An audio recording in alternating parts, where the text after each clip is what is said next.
You've met him before, the man who opens every door, who remembers birthdays and anniversaries without fail, who would rather bite his tongue than ever raise his voice at a woman. He is the man our culture praises, respectful, self-controlled, dependable.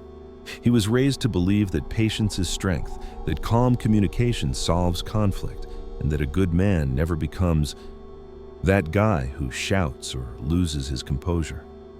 But place this man in the wrong relationship, and something begins to shift. Slowly, subtly, like a storm brewing far off on the horizon. 6 months later, maybe a year, and you hardly recognize him. The gentle giant becomes sharp-edged. The man who once prided himself on never yelling finds himself snapping.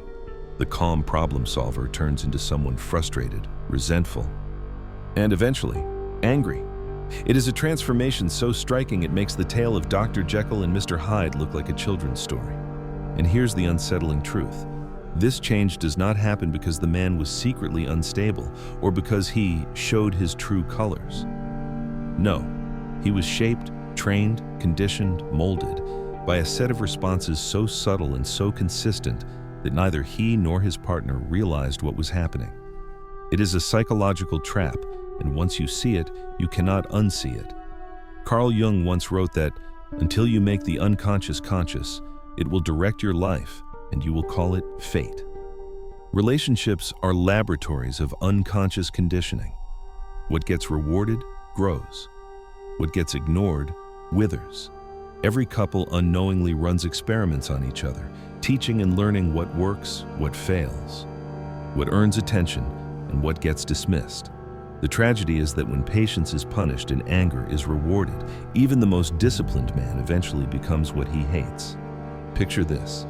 He notices something small at first. Maybe his partner cuts him off in public, dismissing his opinion with a laugh.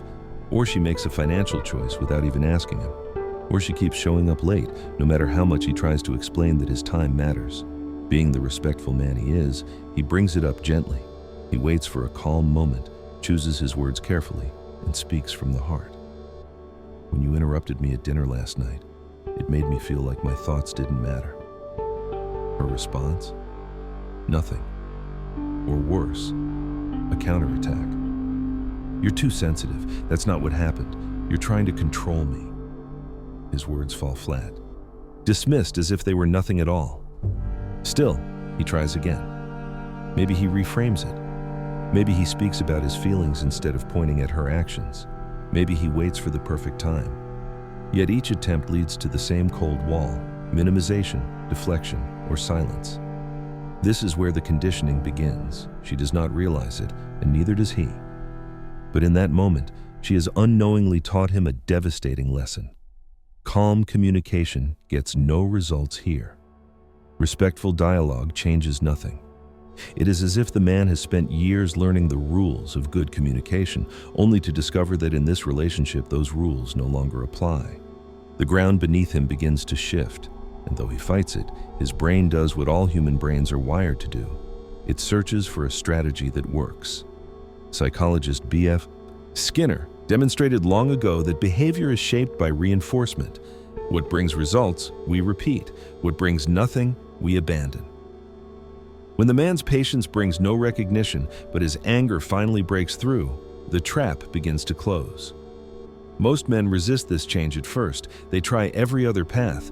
They attempt humor, thinking maybe laughter will soften her. They try romance, flowers and dinners, hoping affection will open her ears. They adjust timing. They adjust tone. They adjust words. Yet time after time, their patience is met with dismissal. Slowly, frustration creeps in. The man begins to feel invisible. And when a man feels invisible long enough, he becomes dangerous. Not because he wants to hurt, but because he no longer knows how else to be heard. Here lies the first fracture in his character. He begins to wonder, am I the problem? Maybe I'm just not explaining myself well enough. Maybe I'm overreacting. But deep down, he knows the truth. He knows that something is breaking inside him, that his values are being tested in ways he never expected. And the real tragedy is this. His greatest strength, patience, is being turned against him. His virtue is becoming the very tool of his undoing. I want you to stop for a moment and think of your own life. Have you ever felt your patience pushed to the breaking point? Have you ever tried to stay calm, only to find that calmness itself made you invisible? That is the hidden mechanism at work. A man's respect, a man's restraint, slowly eroded until he is forced to choose between silence or anger. But this is only the beginning, because once patience has failed, his mind begins a desperate search for what will finally work, and that search sets him down a path more dangerous than he could ever imagine. Once a man realizes his patience earns him nothing, something inside him begins to shift. He doesn't notice it at first. It happens quietly, in the background, like a program running on a computer he didn't mean to install. His brain begins testing new strategies, one after another, searching for a communication style that will finally break through the wall of indifference. I call this the escalation algorithm. It works like this. He starts with small adjustments. He becomes more direct, choosing stronger words. No effect. He tries to be more serious, hoping the weight in his tone will get her attention. Still nothing. He grows more persistent, bringing up the issue again, determined to show he isn't just nagging, but genuinely concerned. She dismisses him again, brushing him off as if his concerns were trivial. Each attempt fails, and with each failure, the algorithm pushes him higher. This escalation is rarely fast.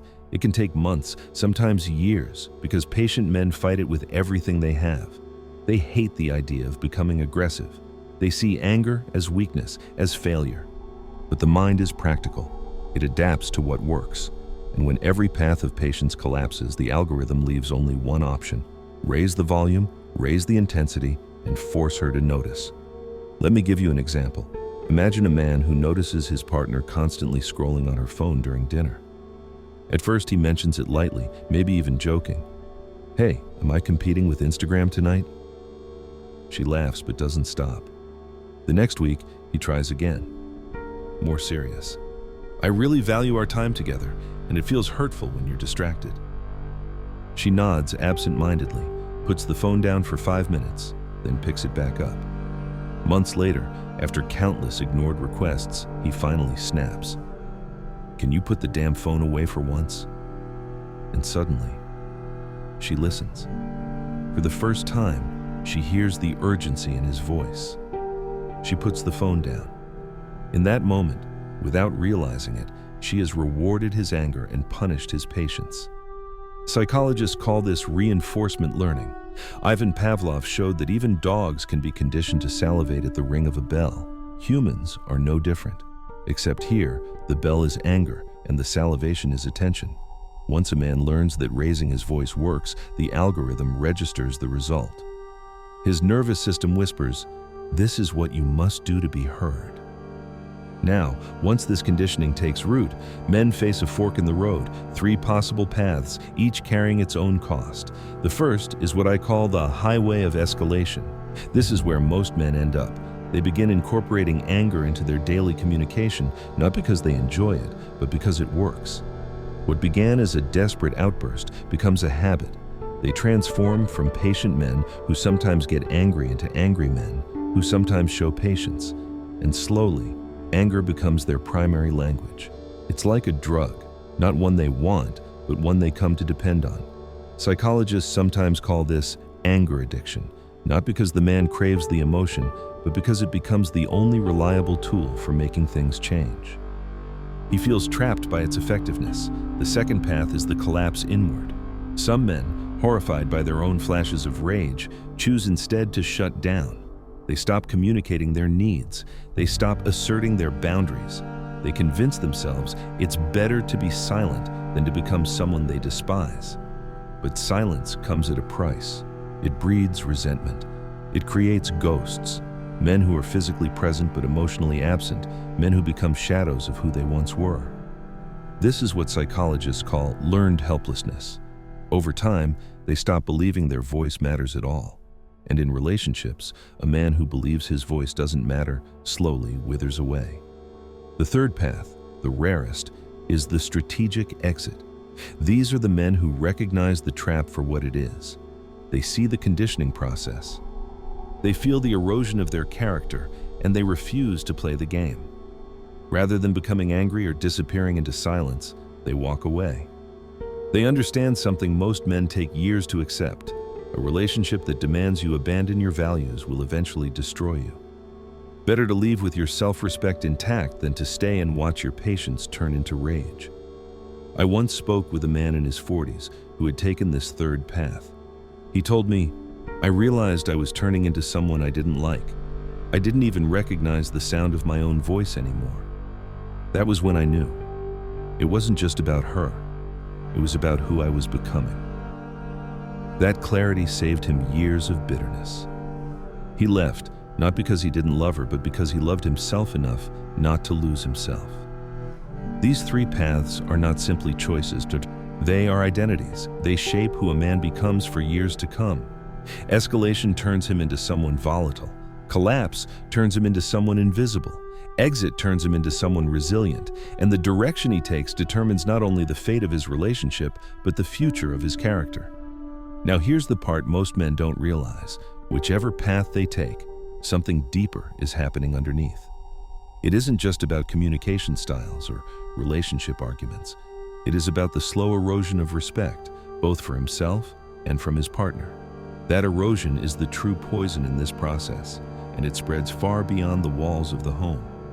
Respect is the foundation of every healthy relationship. When respect weakens, everything else begins to collapse: communication, intimacy, even love itself. And what this conditioning process does, more than anything else, is corrode respect. Not in a sudden explosion, but through a slow, steady drip until the reservoir is empty. Think of it this way. When a man speaks calmly, respectfully, and his words are ignored, he learns that his voice has no weight unless it is wrapped in anger. What does that teach him about his worth? What does it teach him about how his partner truly values him? Over time, he begins to see his respectful communication not as a strength, but as a weakness. It is like currency that has lost its value. What once bought connection now buys nothing. I call this the respect recession. Every dismissed request, every eye roll, every "you're overreacting" devalues his sense of worth in the relationship. He comes to believe that only aggression has purchasing power, that only escalation gets results. And once he adopts this belief, even unwillingly, the relationship has already begun its decline. The woman, on the other hand, begins to view him differently as well. She no longer remembers the dozens of times he tried patiently to be heard. She only sees the anger. She convinces herself he has anger issues, that he is volatile, unreasonable. In her mind, the problem is not that she failed to listen when he was calm. The problem is that he is now angry. And so the loop continues. He loses respect for her because she ignores his patience. She loses respect for him because he resorts to anger. Two people, both partly right, both partly wrong, trapped in a cycle that drains the very respect they need to survive together. This erosion doesn't just stay between them. It spills into every part of life. A man who learns that only anger works at home often carries that lesson into his work, his friendships, even his parenting. He becomes quicker to snap at his colleagues, less patient with his children, more frustrated with the world in general. What began as a personal struggle metastasizes into a character flaw. He is no longer the same man because his respect for himself has been hollowed out. Nietzsche once warned, whoever fights monsters should see to it that he does not become a monster. The patient man fights against becoming the angry man, but in the process, he risks turning into the very creature he despises. Each ignored attempt at calm communication is a small push in that direction. Each angry outburst that finally works is a small reinforcement. Over time, the monster wins. Consider another example, a husband who notices his wife frequently belittling him in front of friends. At first, he raises the issue gently. She brushes it off. "I was just joking." He tries again, explaining how it makes him feel small. Again, she deflects. "You're too sensitive." Months pass. Finally, at a dinner party, after yet another cutting remark, he explodes. "Do you always have to embarrass me in front of everyone?" Suddenly, silence falls. She apologizes. She stops, at least for a while. The reinforcement is complete. His respectful voice has been devalued, his angry voice rewarded. The respect recession deepens on both sides. This is not manipulation in the conscious sense. It is psychology. Human beings are wired to respond more urgently to intensity.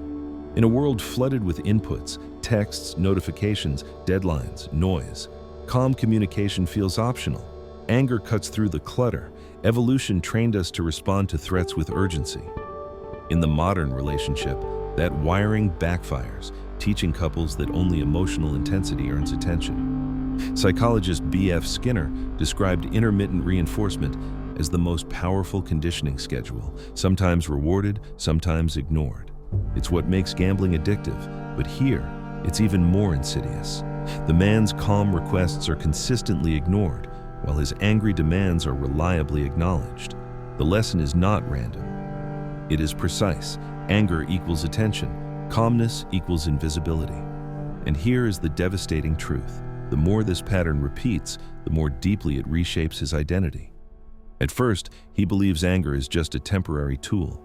Later, he begins to see it as necessary. Eventually, he forgets what it felt like to be heard without raising his voice. Respect has not only eroded between them, it has eroded within him. I want you to reflect for a moment. Think of a time when your patience was dismissed, when your calm words were ignored, and only your frustration got results. Did you feel respected in that moment? Or did you feel as though your dignity had been traded for a short-term win? That is the hidden cost of this cycle. Every time anger works, respect loses ground. And the cruelest part is this: society tells men that anger is toxic, that raising your voice is unacceptable, that aggression is abuse. Yet at the same time, many men find themselves in relationships where anger is the only effective tool. Damned if they use it, damned if they don't. This double bind creates unbearable pressure, pushing men to choose between being unheard or being condemned. What starts as a private struggle inside the home soon becomes a cultural one. We are creating a generation of men who are trained to believe their calm, respectful selves have no place in love. The erosion of respect is not just personal, it is collective. And unless we understand this, we will keep producing men who either explode, collapse, or vanish altogether. But what if there was a way to break the cycle? What if both men and women could learn to interrupt this conditioning before it destroys respect? That is the question we must turn to now. The good news is that this cycle can be broken. It is not inevitable that patient men must become angry men or that relationships must descend into disrespect. But prevention requires awareness, and awareness requires courage. Both men and women have a role to play. For men, the first step is recognizing the pattern before it takes root. If you find yourself repeating the same respectful request again and again with no response, that is not patience, that is erosion. You must understand that continuing to speak into silence teaches both of you a dangerous lesson, that your calm voice doesn't matter. This is where boundaries must be drawn. Early on, you can set the tone by saying, "I prefer to talk through problems calmly. If this doesn't work for us, then we may not be compatible." Such clarity is not weakness, it is strength. It filters out relationships where your best qualities would be wasted. For women, the responsibility is just as critical. If you claim to value patience, if you say you want a man who communicates respectfully, then you must respond to that respect when it is offered. Dismissing calm communication while reacting only to anger creates the very aggression you fear. The next time a man says quietly, "It hurts me when you dismiss me," treat that moment with the same urgency you would treat him shouting, because in that moment, you are shaping what kind of man he will become. Viktor Frankl once wrote, "Between stimulus and response, there is a space. In that space lies our power to choose." That space is where both partners decide whether to continue the cycle or break it. A woman can choose to hear him before he explodes. A man can choose to walk away rather than compromise his values. That choice is where dignity is preserved or lost. Let me share an example. A young man I once mentored found himself in a relationship where his girlfriend mocked his concerns about her drinking. Each time he spoke gently, she brushed it off. Months later, he erupted, shouting in desperation. For the first time, she listened. He hated himself for it, but instead of sinking further, he stepped back and said, "If you only hear me when I'm angry, then this relationship is unsustainable." He left. Years later, he told me it was one of the hardest decisions he ever made, and the one that preserved his respect for himself. Here lies the central truth. Better to lose a relationship than to lose yourself within it. Relationships come and go. Character remains. If being heard requires you to become someone you despise, then silence or separation is the higher path. That is not failure, it is wisdom. On a cultural level, this matters more than most realize. We live in a society that tells men to suppress their anger, but then builds environments where anger is the only tool that works. We praise patience publicly, yet punish it privately. We tell men to be respectful, yet condition them to believe respect is invisible. The result is a generation of men forced into impossible choices, each path stripping them of either dignity, peace, or connection. But we do not have to accept this. Men can refuse to compromise their values. Women can learn to treat respectful communication with urgency, not indifference. And together, we can begin to reverse the respect recession, not only in our personal lives, but in the wider culture that shapes how men and women relate to one another. I want you to pause here and consider. Are you in a relationship where your calm voice is heard, or one where it is ignored until it breaks into anger? That question may be uncomfortable, but it could be the most important one you ask yourself. Because the answer reveals not only the state of your relationship, but the state of your character. In the end, the choice every patient man must face is this: will you abandon your values to maintain a bond that doesn't honor them? Or will you preserve your values even if it costs you the bond? One choice builds resentment, the other builds respect. Neither path is easy, but only one leaves you able to look in the mirror and still recognize the man you were meant to be. If this message resonates with you, carry it forward. Share it with those who need to hear it, because you never know which man is quietly being pushed to the edge of his patience right now. He may need these words to realize he still has a choice. He may need the reminder that his calm voice has value if only he chooses a place where it is heard. The patient man's dilemma is not just his own. It belongs to all of us. For when patience is punished and only anger is rewarded, everyone loses. But when respect is restored, when calmness is honored as strength rather than dismissed as weakness, then something greater than love survives, character survives.